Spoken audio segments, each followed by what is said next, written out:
بسم اللہ الرحمن الرحیم۔ میں آپ کو ڈاؤن ٹو ارتھ ویوز پہ ایک دفعہ پھر خوش آمدید کہتا ہوں۔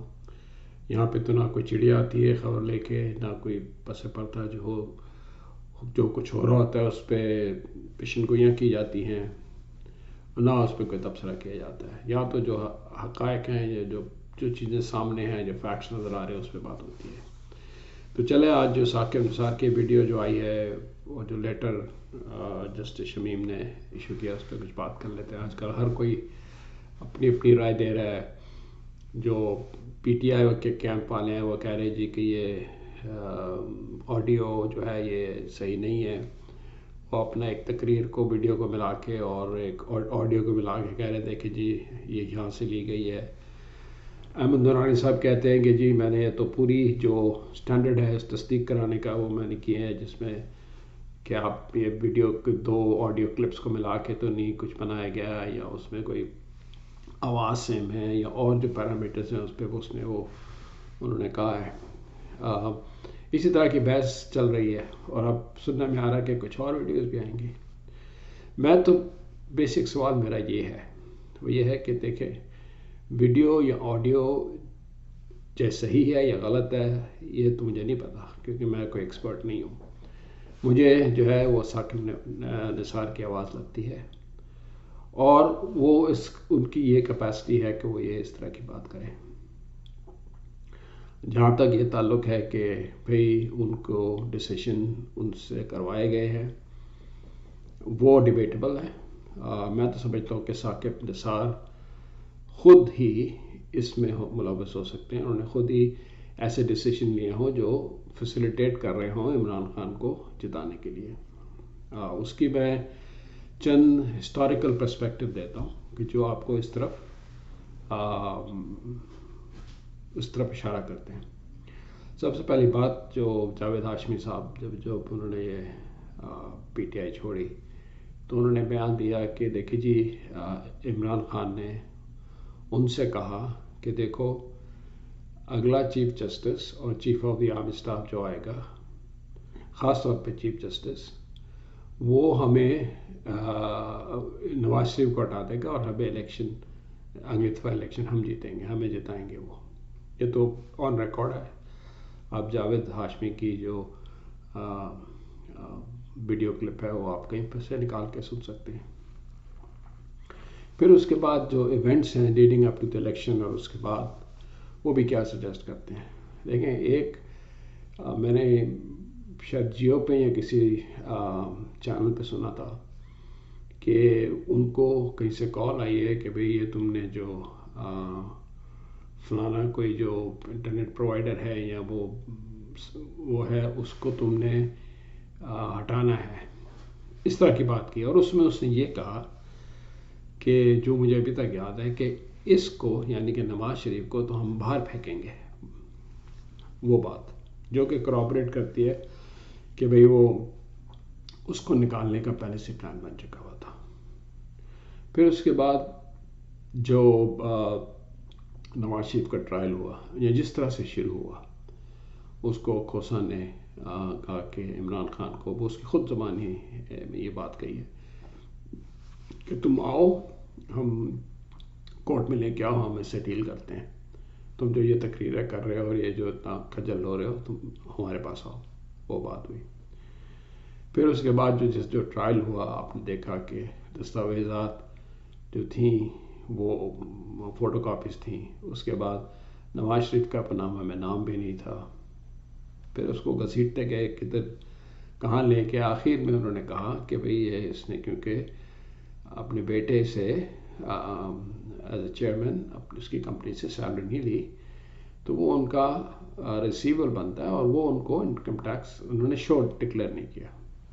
ٹھیک ہے جی، وہ بھی غیر قانونی ہے، کیونکہ آپ کو پتہ ہونا چاہیے کہ جو کمپنیز تو خیر ان کو ریسیبل شو کرنا پڑتا ہے، کیونکہ وہ جب ریسیبل ریکگنائز کرتے ہیں تو وہ سیل شو کرتے ہیں، اور وہ سیل جو ہوتا ہے ریونیو ہوتا ہے، اور اس پہ وہ نیچے ٹیکس پے کرتے ہیں۔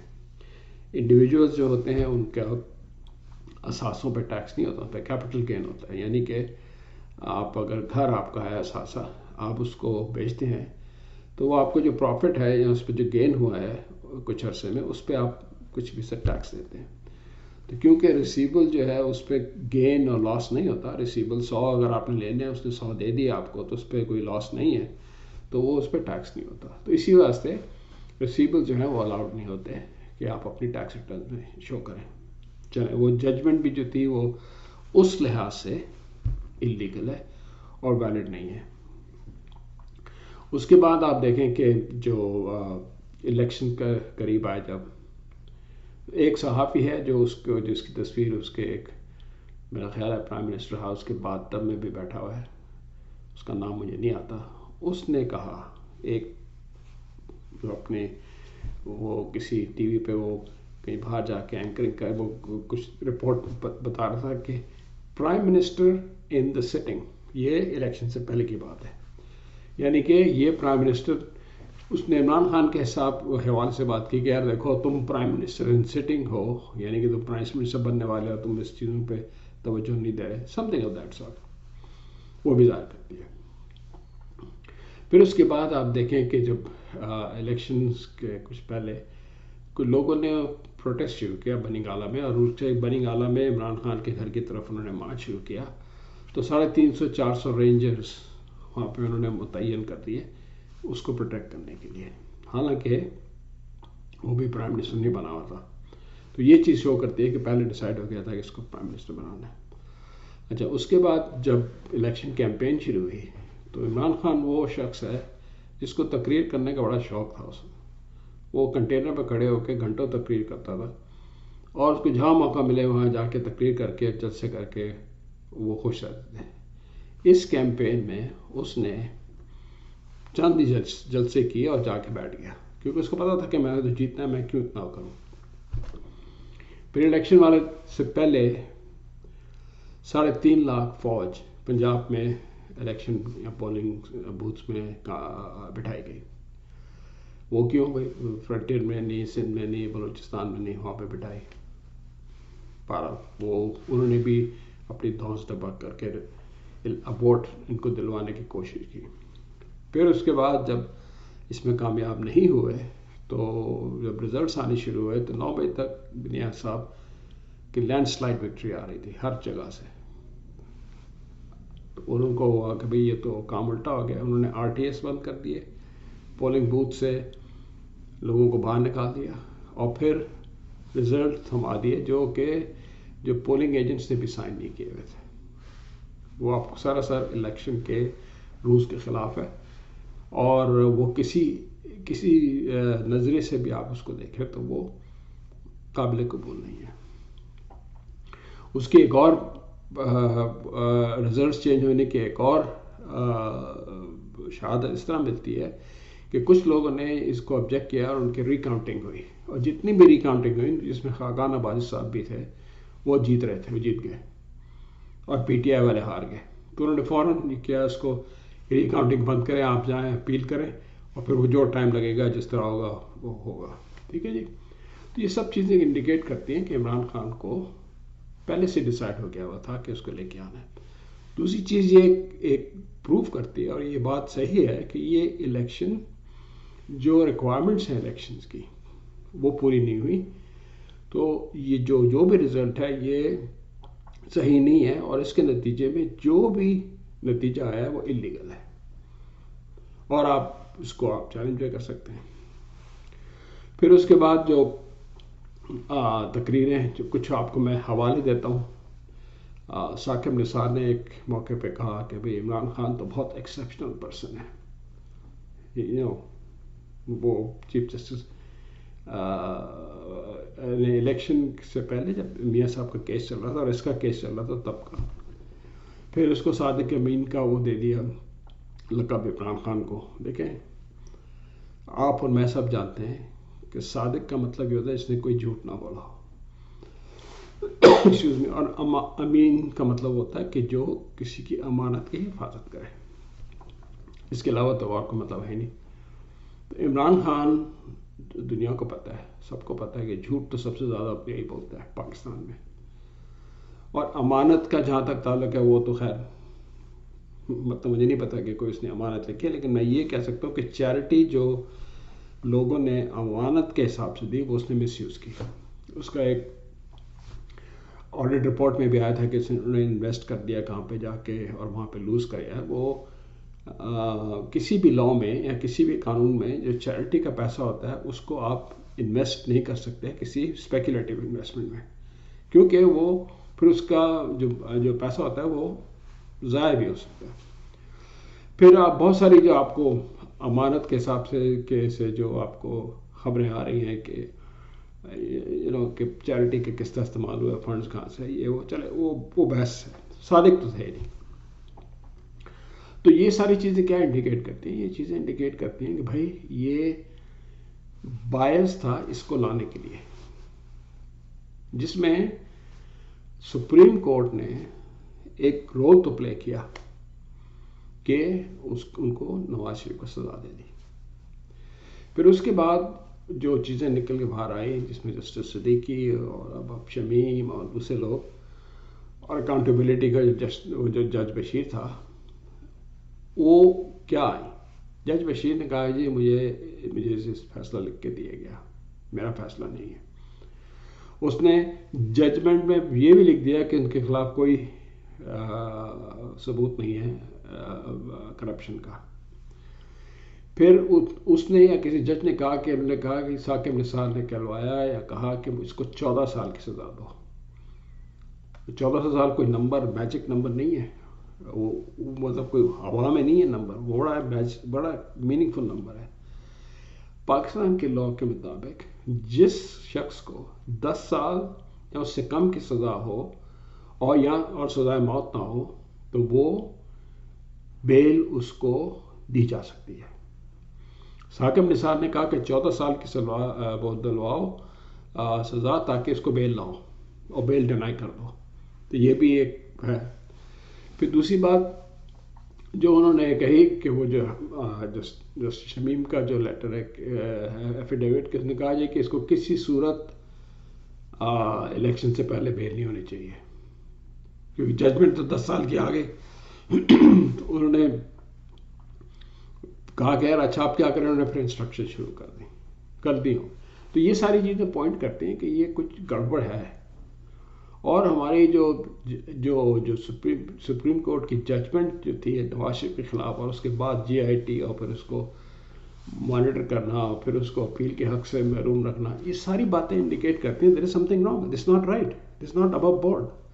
تو اس کا کیا ہے مقصد؟ یہ نہیں ہے آپ کہ بھائی وہ آڈیو ڈاکٹرڈ ہے یا وہ ویڈیو ڈاکٹرڈ ہے. مقصد کہنے کا یہ ہے کہ بھائی کیا ثاقب نثار نے اور جو دوسرے لوگ ہیں مل کے یہ کیا کہ نہیں. یہ پورے پاکستان میں پوری دنیا میں یہ کوشچن مارک ہے جس کو ثابت کرنا بہت ضروری ہے. اگر یہ ثابت نہیں ہوتا تو پھر عمران خان کی گورنمنٹ انلیگل ہے, تو جو انہوں نے معاہدے کیے وہ سارے انلیگل ہیں, اور اس کے لیے پاکستان قوم is not liable to pay. So مقصد یہ ہے کہ جتنے بھی بائیلیٹرل اور انسٹیٹیوشن سے آپ نے وعدے کیے وہ سارے نل اینڈ وائڈ ہیں. تو یہ چیز جو ہے یہ کلیئر ہونی چاہیے. دوسری بات کہ یہ اب آگے کیا ہوگا دیکھیں. پاکستان میں تو کچھ بھی ہو سکتا ہے. پاکستان میں تو جس کی لاٹھی اس کی بھینس.